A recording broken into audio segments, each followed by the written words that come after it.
दोस्तों बहुत प्यारा कजरी गीत सुना रही हूँ। गीत कैसे लगेगी कमेंट बॉक्स में ज़रूर बताइएगा और आप लोगों से रिक्वेस्ट है कि चैनल को सब्सक्राइब, वीडियो को लाइक शेयर जरूर करिएगा। सांझई के आंबावा गया मोरे पापा सुबेरे देखना उहाई दुई दुई पतिया सवेरे देखना। सांझई के आंबावा गया मोरे पापा सुबेरे देखना उहाई दुई दुई पतिया सवेरे देखना।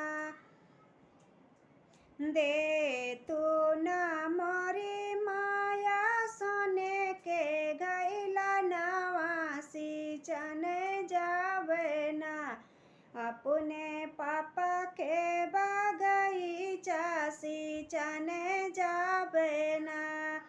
सांझई के अम्बावा गया मोरे बापा सुबेरे देखना उहाई दुई दुई पतिया सवेरे देखना। दे तू न मोरी चाची सोने के गैला नवासी चने जावैना अपने पापा के बगीचा सी चने जावैना। सांझई के अम्बावा गया मोरे पापा सवेरे देखना उहाई दुई दुई पतिया सवेरे देखना।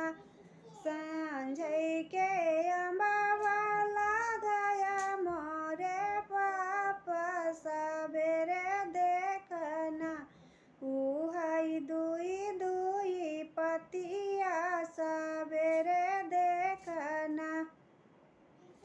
दे तू न मोरी भाभी सोने के गैला नवासी चने जावे ना अपने बापा के बगीचा सी चने जावे ना।